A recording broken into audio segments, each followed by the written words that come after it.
No man with a genius for legislation has appeared in America. They are rare in the history of the world. Henry David Thoreau, American essayist, poet, and philosopher.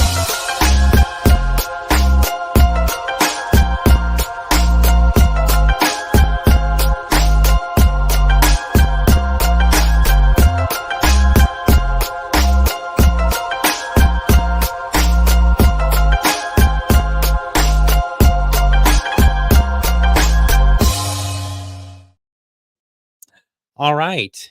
Welcome to another morning episode of the Liberty Dad podcast, a discussion on politics and culture. If you're tuning in live, I want to especially thank you for giving me your time so early.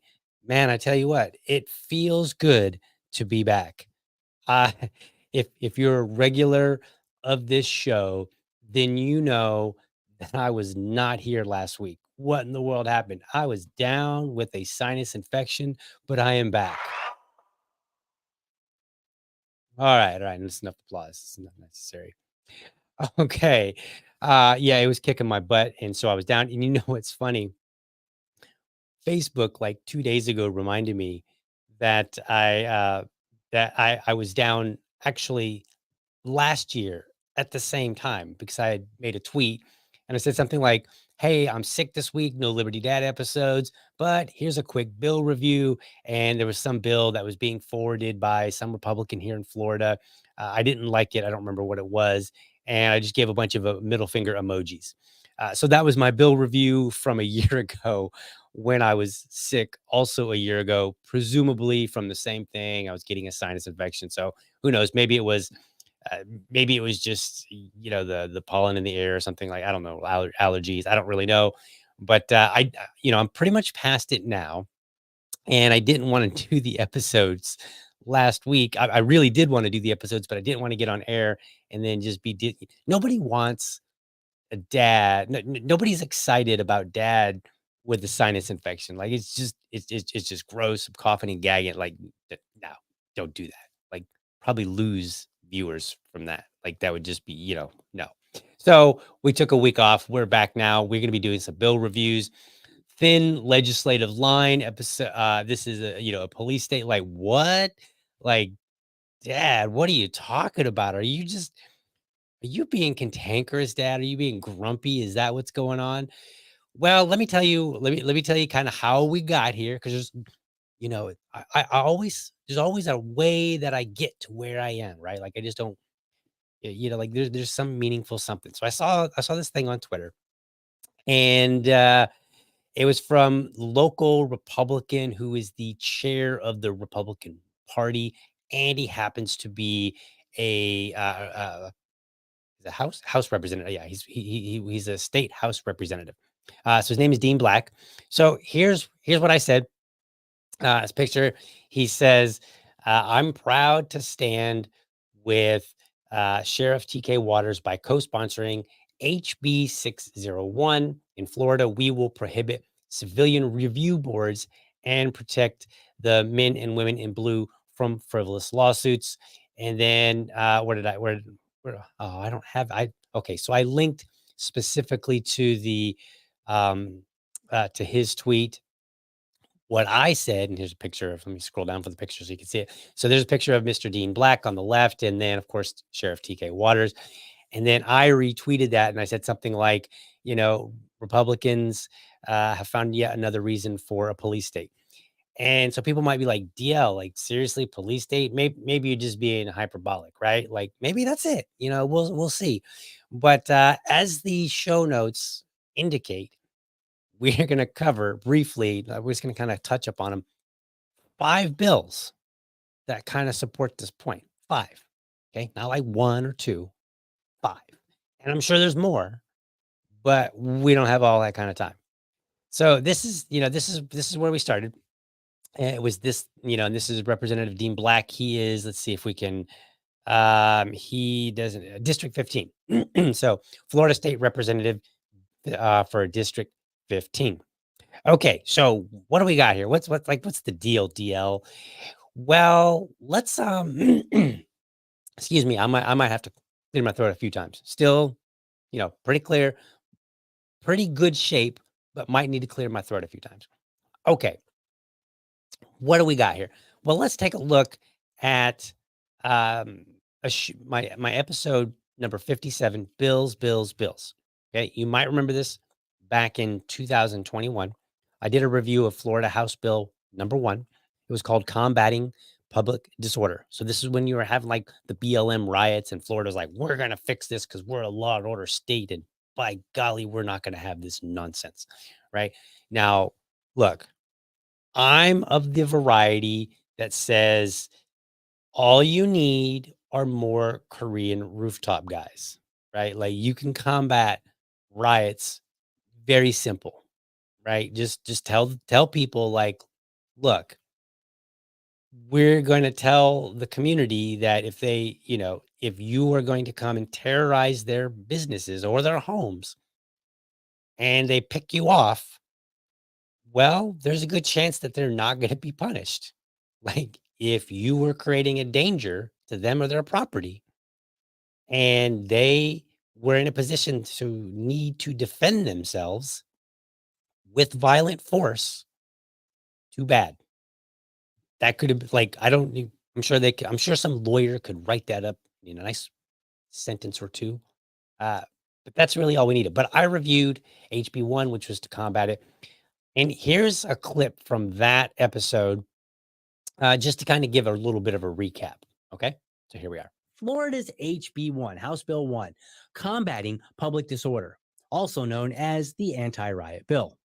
This bill is 61 pages long, but it amends 16 current statutes, creates 4, it references approximately 111 other statutes.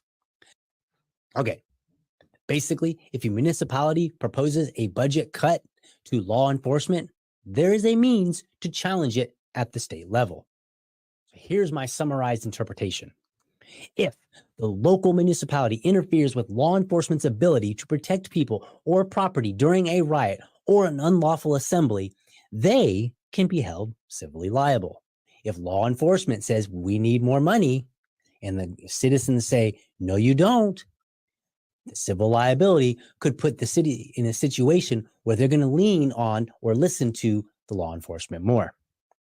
In other words, it expands policing while limiting citizens from deciding how they wish to be governed. We have a term for that in the libertarian community.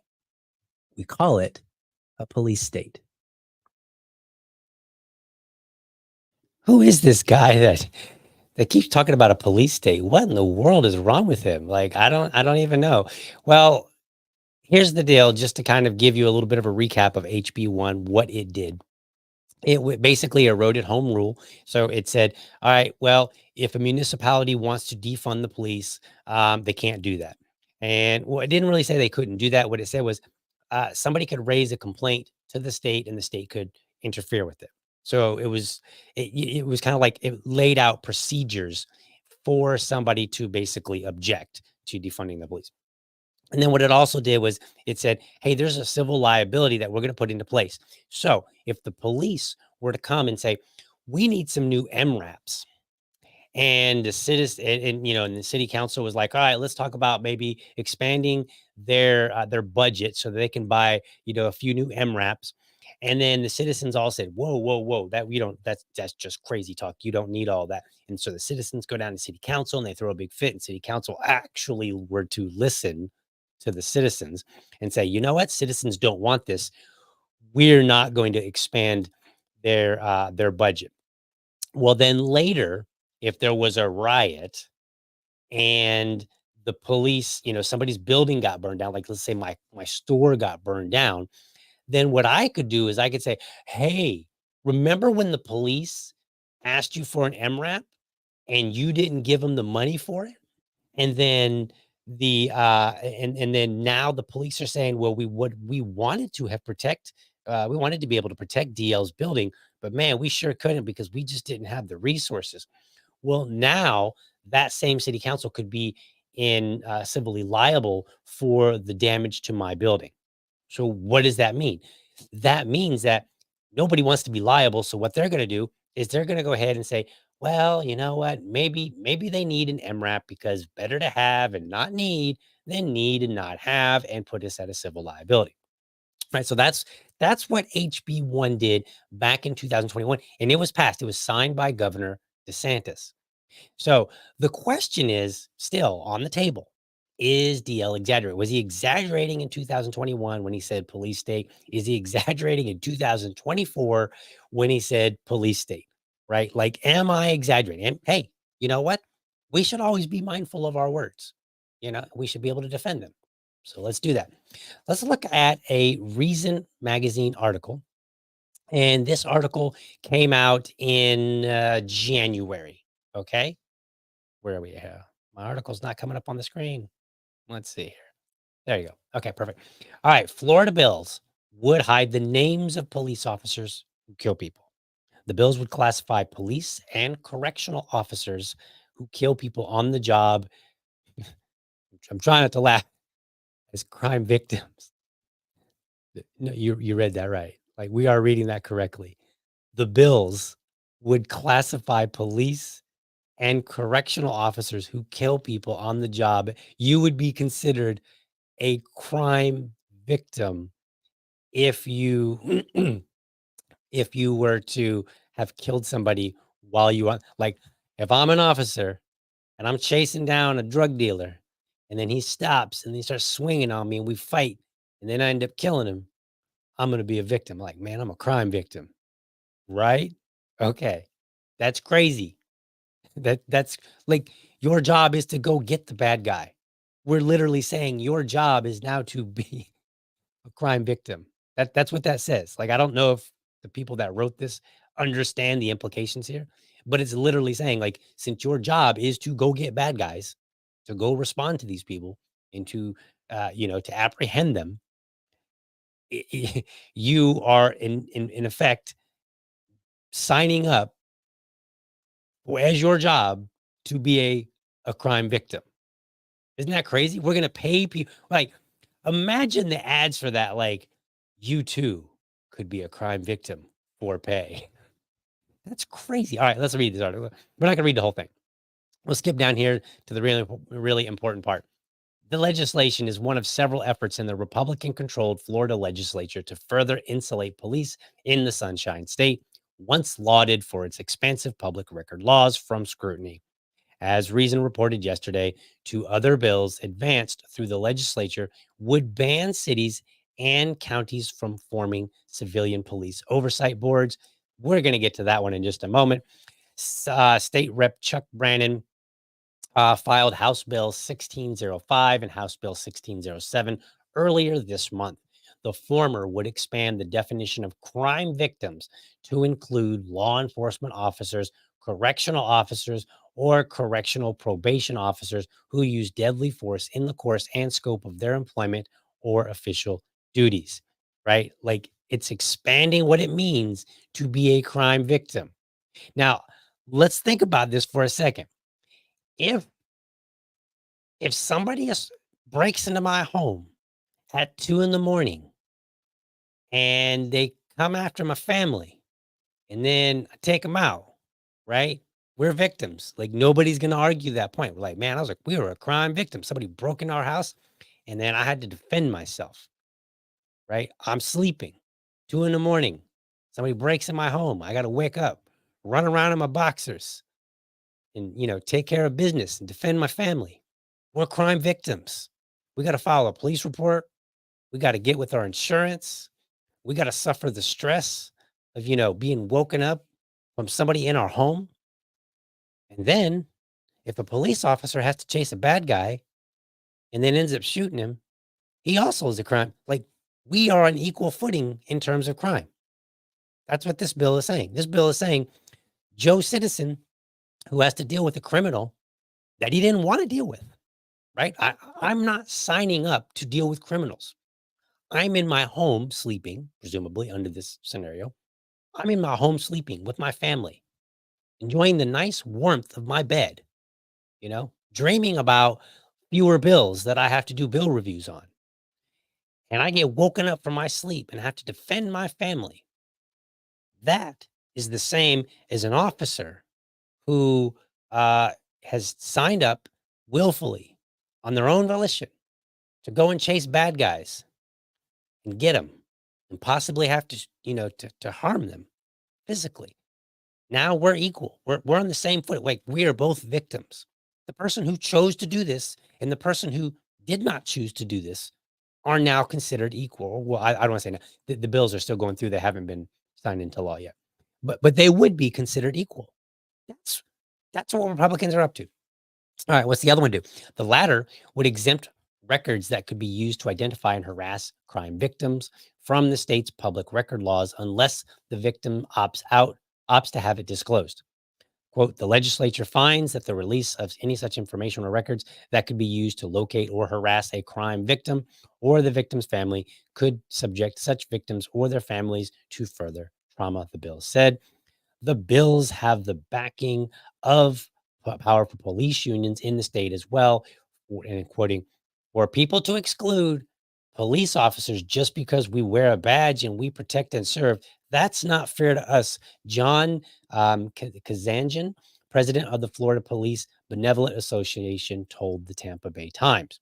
So, according to John, it's not fair that a police officer who has signed up, has willfully said, put that dude down, has willfully said that they want to chase bad guys and potentially put themselves in harm's way. It's not fair that they may be that people they may be under public scrutiny if they do the job wrong. Right? That's not fair. And so we should treat police just like they're a crime victim, just like the person who is going along about their business and was forced against their will to deal with a criminal in some way, right? And in some cases, like the scenario that I'm presenting is the nice one, right? Like that's the nice version. You break into my home, I take care of business, I'm irritated, my family's all scared, but hey, maybe we're still in one piece. Well, what about the people who are confronted by criminals don't have a so-called happy ending there, right? What about those people? What about the person who a criminal maybe breaks in the home and kills one of their family members before they get subdued? That crime victim, that according to the police union, they want to, it's not fair that police aren't viewed as equal to that crime victim. Remember, the police who signed up willfully, total garbage, trash. Like this is amazing. Like I'm almost for a loss of words on this. Now I know a lot of people like to go because I've criticized I've criticized these kind of bills on Twitter and things like that. And one of the first things that these law and order types like to do, they're like, DL, you should just sign up to be a police officer, then you'll understand. You should go home and stop talking because you don't know what you're talking about. Because I've already done this kind of a thing. I didn't do it at the police level. I did it at the national level. I signed up to be a military member. And during the process of my military career, I actually was deployed to another country, deployed to Bosnia. And at the time, Bosnia was considered the country with the most amount of landmines of any country in the world. Had like they speculated that there were about 9 million landmines all over the place. Right now, Bosnia at the time had this was post the Bosnia Civil War that they had, which was a very particularly nasty war. It was past that, and things were calm. But we were there to ensure that things remained calm. But we still had to go out and about and do our job. And so there was a possibility that I might step on the wrong plot of grass and not be here. Okay. And at no time did I suggest that I would have been equivalent to a citizen who might walk along and not want to have to deal with any of that and be harmed by a landmine or a further outbreak of violence. At no time did I suggest that it wasn't fair that I be treated different, the same as as those folk, because I understood that I signed up willfully. I chose to do this, and we can have an argument and debate about whether or not, excuse me, we can have an argument or debate about whether or not the military should have been there. That's a conversation for another day. The fact remains, I signed up willfully to do this. Police signed up willfully to do this. There's absolutely no reason for them to be looked at as the same as a crime victim. That's absurd. And we should laugh in their stupid faces. We should laugh in the stupid face of anybody talking like that. And we should tell them, you signed up for it. Just like many of our good men and women have signed up for the US military, and they don't complain and whine and cry about, oh my God, it's so dangerous. You don't understand what it's like. Yes, we get it. You may not come home. You signed up for it. Get over it. This is crazy. This is absolutely insane. Citizens should be angry. And so I think this is lending credibility to my argument that people are that there is this budding police state. But if you're not convinced, let's keep going. Let's take a look at SB 184. So let's pull that up on the screen. And so SB 184 is another Florida bill, and it's titled Impeding, Threatening, or Harassing First Responders. Now, the title alone suggests, like, well, yeah, like a first responder, like you shouldn't be harassed. Like, if there's an accident and the fire department and the emergency responders, like the ambulance is there, you shouldn't be harassing them, right? Like they're trying to do their job. They're trying to help people, right? No, you shouldn't. So it sounds good on its face, right? Let's pull that up. All right. So what do we got here? We have SB 184, and this is a bill to make sure I got the right one. Yeah. Right. All right. So this is it says a bill entitled "An Act Relating to Impeding, Threatening, or Harassing First Responders," defining the term first responder and harass. Okay. So now we're going to define these terms a little bit more clearly. All right. Cool. It's right here. Right. Boom. All right. So let's go down. All right, and this is not a very long bill, it's 2 pages. So, it does kinda go to my heart. 2-page bill, I can appreciate that. All right, so approaching a first responder after a warning with intent to impede, threaten, or harass. As used in this section, the term first responder includes law enforcement officer as defined, and then it references another statute, a correctional probation officer as defined, a firefighter as defined, and an emergency medical care provider as defined. And then it defines, how it's defined in another portion of the statute, so that we're very, very clear, who we're talking about. Okay, so this is defining what a first responder is. Why is my little there we go. So let's highlight that. Really perfect. All right, so it's defining it. It's just saying, like, look, first responder means a law enforcement officer, a correctional officer, a firefighter, or emergency medical care provider, as the statute defines elsewhere. And then it points to 'em. Okay, so we got all 4 of these. Harass, next line down here, lines 24 through 26. Harass means to engage in a course of conduct directed at a first responder which causes substantial emotional distress in that first responder. Hmm. This is interesting language. Emotional distress. So my producer isn't here, so I can use a little bit coarse language. But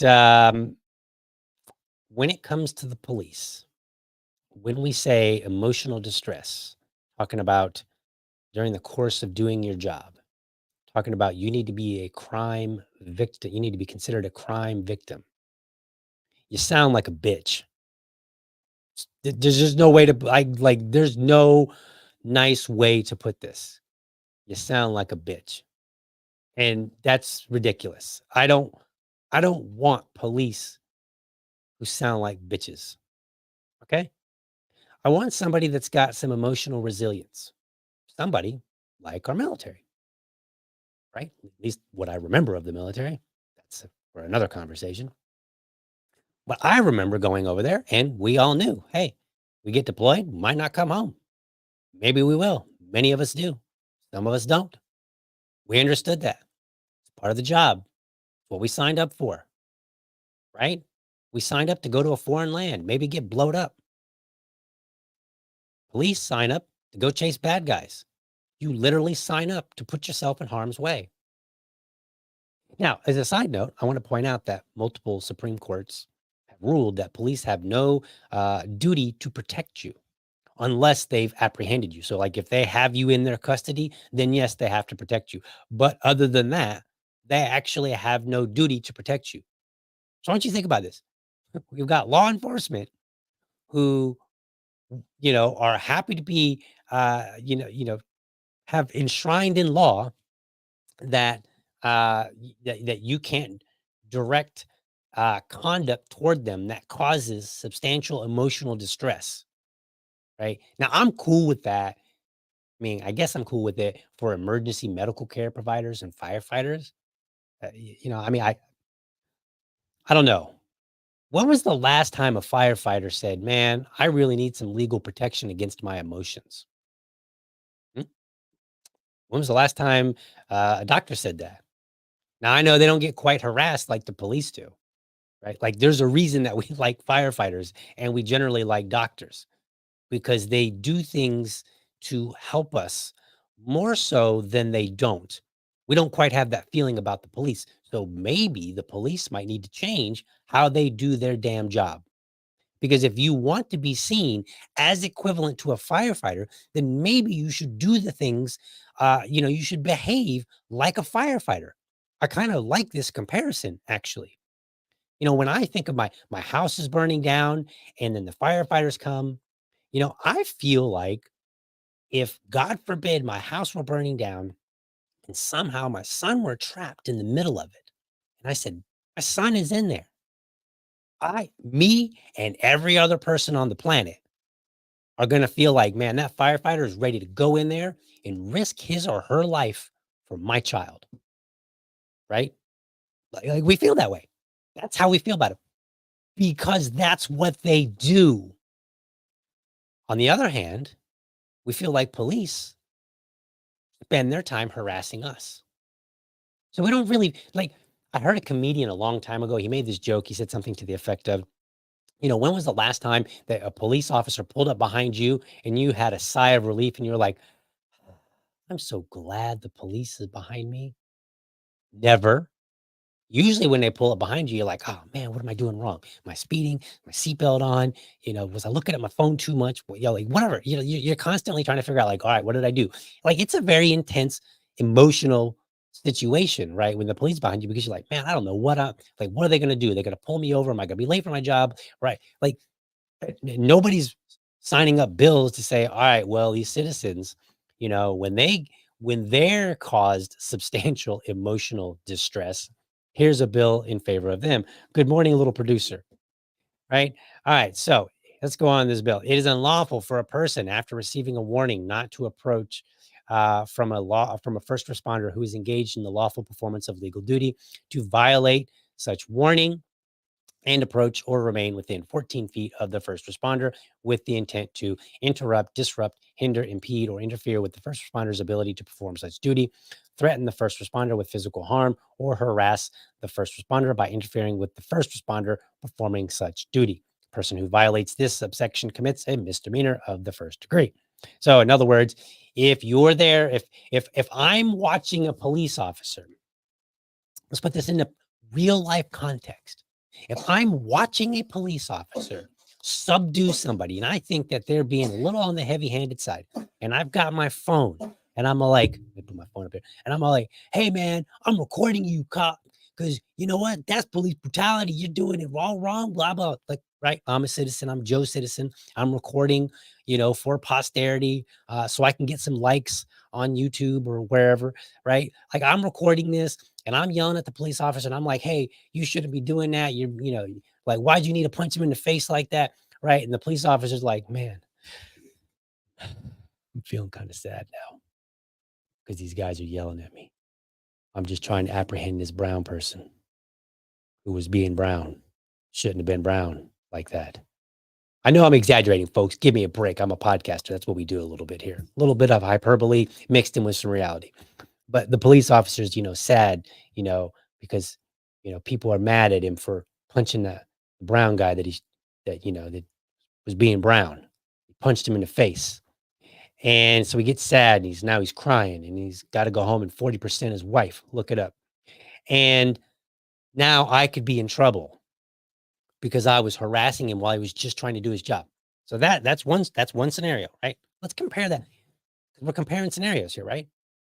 So now if I'm like, hey man, Mr. Firefighter, my kitty and my kid are in the house and I need to go and save them. And the firefighter's like, excuse me, bro, step out the way. I'm gonna go and save your kid.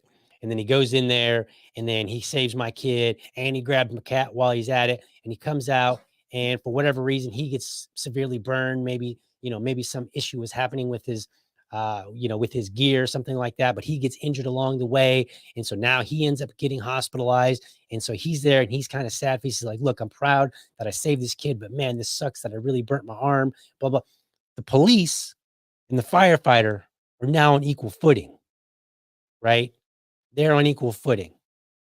Or to put it in a little bit more context, the firefighter happens to say, I'm sorry, man, this blaze is way too much. We can't go in there and they're holding me back. And I'm like, F you, man, that's my kid, blah, blah. Right. And I'm emotionally distraught. And I'm like, I hate you, blah, blah. Right. Which is exactly what happened. Like they're holding me down, because they don't want me to rush into this building that's way too much of a blaze. So now they got to deal with the trauma of having held a dad back from going in and trying to save his son.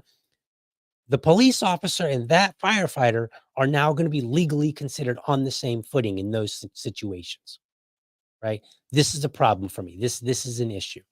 All right, so this is what SB and we haven't even gotten to the actual bill that I want to talk about. We're just talking about some of these bills. All right, so let's do a little bit of a recap here. Let's recap. We said, all right, so we talked about HB 16. What was it? Oh 07. Let me go back to these HB 1605, HB 1607. HB 1605 would classify would expand the definition of a crime victim to include law enforcement officers who happen to need to kill somebody on the job. And then HB 1607 would say, okay, if you're a crime victim, then you have some protection from having your name put out in the public. Now, I don't have a problem with necessarily keeping victims' names out, protecting them to a degree, and it kind of makes sense that these bills would go together. So the foundation bill here that's a problem is actually 1605, which includes law enforcement officers as crime victims. Then we have SB 184. And this bill, as we just went through, would say, okay, well, if you're a police officer, then uh, you are on the same footing as a first responder because you are. I mean, they are supposed to be a first responder. And if anybody harasses you and makes you feel bad about doing your job, well, that's a crime, and they have to be at least 14 feet away so that you can't hear them, yelling at you and saying mean things to you in the course of doing your job. Okay. So, and this all started once again from this Twitter post that the Republican Dean Black said, 601 HB 601, which would prohibit civilian review boards and quote unquote protect the men and women in blue from frivolous complaints. Now we're not talking about lawsuits, complaints, right? Now, like that's what we're trying. We need to protect the police because they're sensitive, right? We're actually getting, the joke back in the day, and I'm hopefully I get this sports analogy correct. It used to be a running joke when I was a kid that we would make fun of basketball players. They'd get like a hangnail and they'd be like, I'm out for the season, a broken nail or something like that, right? And then we'd be like, haha, compared to these hockey players who are like, I lost all my teeth, but I can still go out there. Coach, send me back in, right? Like we would make fun of different sports players because it just felt like some sports players, they'd have a broken leg and still be trying to go out on the field to play or the ice or whatever. And then you have basketball players, like they get like a hangnail and they're like, I can't play for the whole season. Like I feel like police are worse than that at this point because we keep putting out bills, not we Republicans. I wouldn't put out such trash bills. Republicans keep putting out bills to protect their feelings. Like this is crazy. Like they've already, look, here's a comment here. I love this comment. Trade-offs, qualified immunity. Like the police already have qualified immunity, right? They're already protected to some degree. And then we need to protect their feelings now. All right. So what's the 601 bill? Well, let's take a look. We got a little media clip here. So this comes from WESH2 News out of Orlando. So let's get a summary of HB 601. Now, there is a bill making its way through the Florida Senate that could ban citizens boards that review the actions of law enforcement. Yeah, there are several cities in the state that have citizen oversight panels, including right here in Orlando. West 2's Paola Tristan Arruda breaks down this bill for us and has reaction from local leaders. We have these civilian review boards. A proposal that would get rid of citizen-run boards that investigate law enforcement is one step closer to becoming law. On Tuesday, Senate Bill 576 cleared its first hearing in the Senate Criminal Justice Committee. The bill sponsor, State Senator Blaise Ngoglia, says the legislation would create uniformity across the state when it comes to processing complaints against law enforcement by not allowing these panels to exist. Officers have a very tough job. When they leave in the morning, they don't know if they're going to return at night. It does not make sense to me that we have people second guessing those decisions, especially if they are already being investigated by internal affairs or by the state's attorney's office. If passed, current civilian oversight boards would have to stop meeting after July 1st. That would affect Orlando's board, which was created in 1992. But when I came onto the board, my understanding was that it was supposed to be about transparency. As a former chair of the Orlando Oversight Board, Kyla Coleman says she's against the bill. The board that I was on does not have subpoena power. We could not punish officers or anything of that nature. So it was almost as if we were just looking over what had already been done and making sure that they lined up with the policies and procedures. So if you're trying to take that away, what's the reason for it? I feel like it will cause even more of a rift between the police department and citizens. In a statement, a spokesperson for the city of Orlando said, quote, as a city, we believe that local governments know best how to meet the needs of our communities, residents, and businesses. Because of this belief, we are generally opposed to bills that seek to preempt local government in these efforts. Okay, I want to pause it right there. I actually agree with the city of Orlando. We believe that local governments know best how to meet the needs of our communities, residents, and businesses. We generally oppose bills that seek to preempt local government in these efforts. This is the home rule that we're talking about. In Florida, we have home rule, and the Republicans, the party of small government, wants to kind of take that away and put it in the hands of the state government. Small government, right? All right. In Orlando, Paola Tristan Arruda, West 2 News. And we also. All right. So, that's what HB 601 is up to. It's going to take out this idea where certain municipalities have a citizen review board. Now, mind you, the citizen review board has no power, right? They're just literally like, they grab the paperwork and they read it and they go, we think that the police officer did use excessive force in this case, or they say, according to the evidence, it looks like the officer used the appropriate amount of force or did the right action, so on and so forth. Right. So that's what they've got. That's what it's just a review. It's literally like, what's that? What's that company? It's the magazine that reviews like dishwashers and stuff like that. I'm on a blank on them at the moment. I can't think of it, but it's the magazine that. Why am I hate when I forget something right in the middle of talking, but it's you can go online and you can find reviews about different products. And there are certain organizations that will that's what they explicitly do. They give you a review and they say, based on testing all these different dishwashers or TVs or cars, consumer reports. So it's basically the equivalent of a consumer report, right? And that's all they're doing. They're just they're just reviewing it and saying, here's our opinion of the situation. And then citizens can decide whether or not they want to raise heck over at city council and say, hey, you need to do something about this officer because we believe that based on the evidence, this officer did a bad thing. Okay. So that's all it is. Like, there's no power. They can't, it's not a citizen review board where they impose some sort of penalty. They could say, hey, this officer did a bad thing. And the police could investigate themselves and say, yeah, we investigated ourselves and we found no wrongdoing. Or it could be the flip, unlikely, but it could be the flip where they say, hey, the citizen review board says we actually believe that the officer was in the right here. And then the internal affairs could turn out and say, well, we disagree. We believe that they failed to follow proper protocol and they need to be punished in this way, or however that works. Right. So it could go either way. And so that's all a review board is. Just, and I think she's right. The woman is right.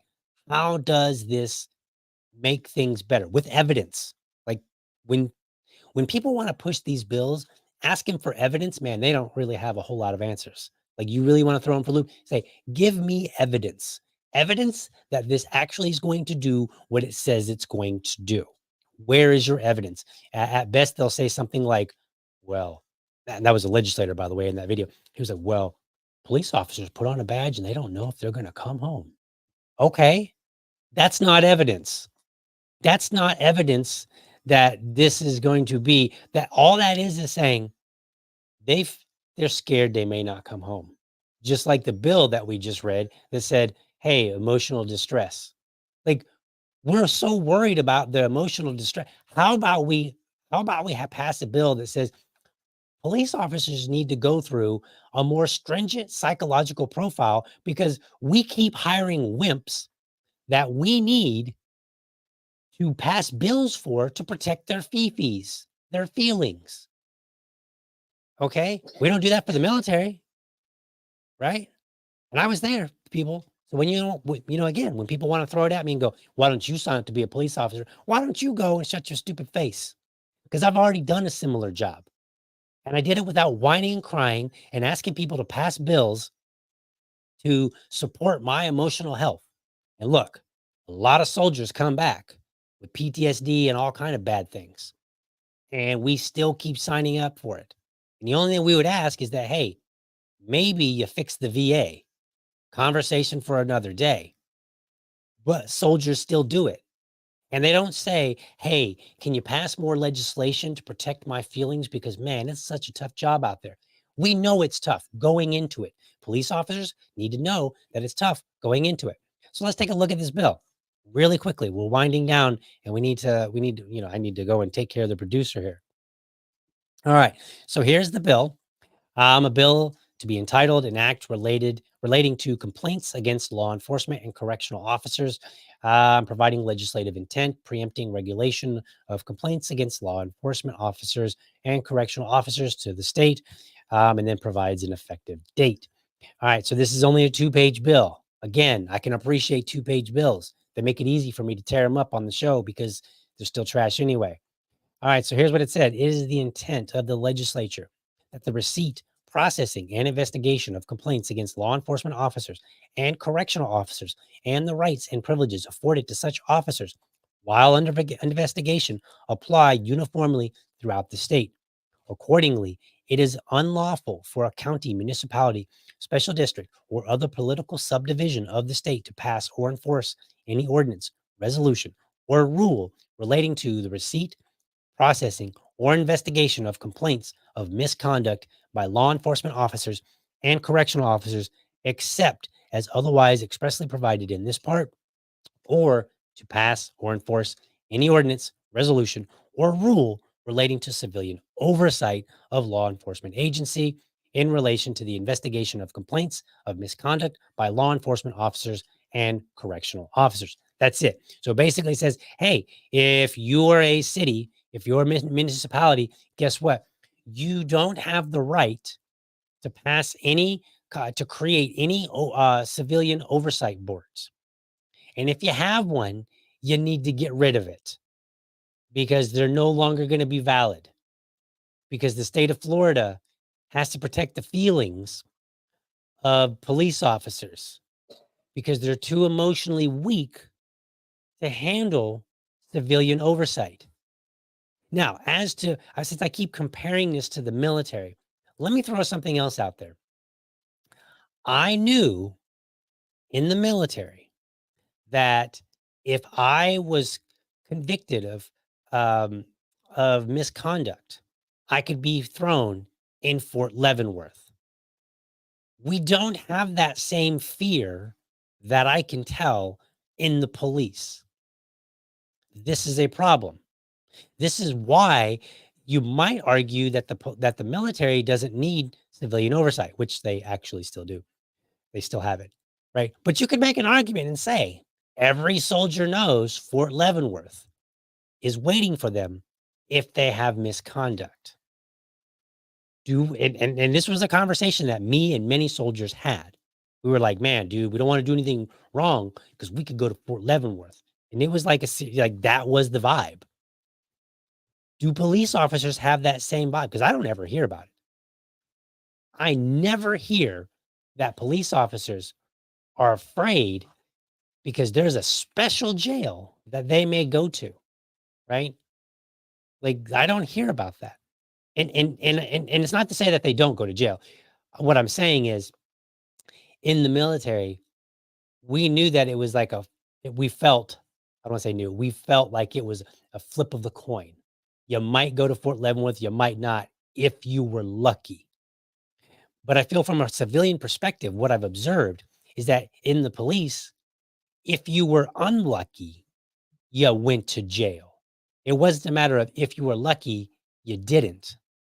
It was the odds favored you in the other direction because they got qualified immunity. You've got things like the blue wall of silence, right? You've got all these things that are in favor of the police already.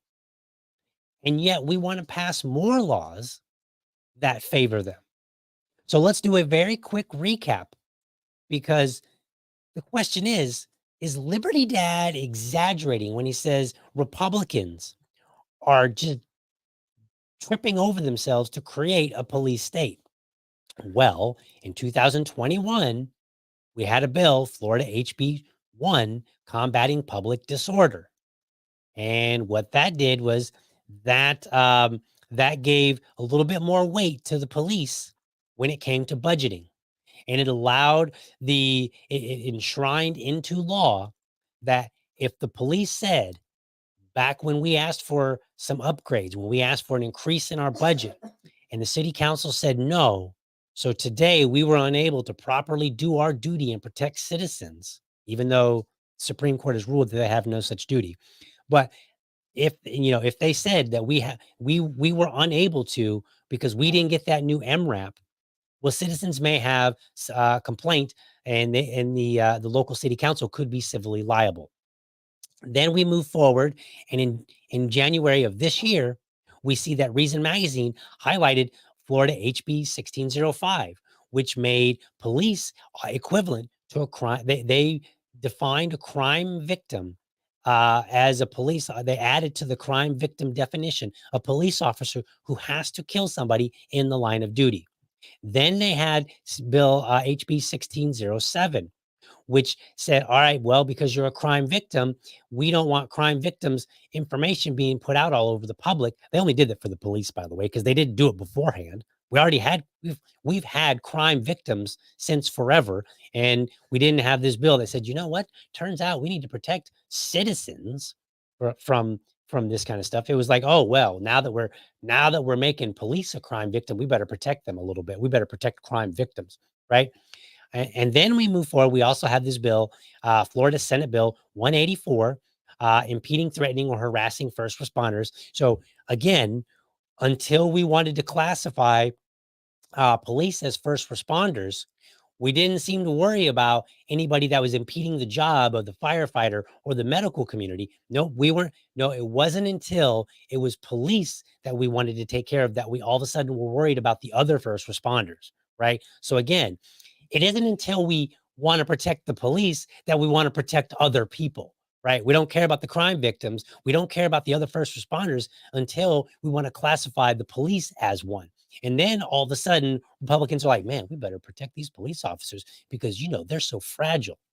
Then now we've got the local Republican chair who's excited. He didn't draft the bill, but he's excited. He's got a picture with the sheriff, Florida HB 601, which is complaints against law enforcement and correctional officers, which basically says, hey, what we're going to do is we're going to protect our officers in a way by saying civilian oversight boards, they can't exist anymore.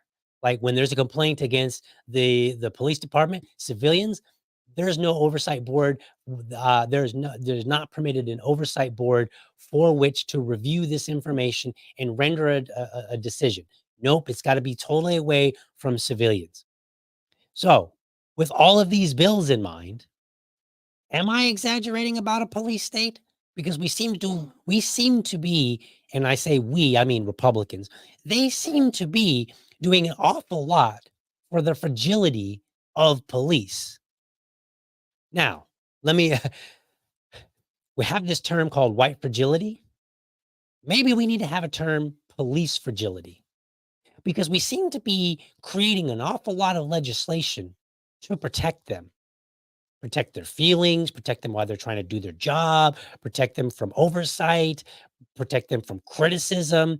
You can't yell at them and say, hey, you're doing a bad job over there, guy. I see you. I'm videotaping you right now. We're doing an awful lot of protection for these officers.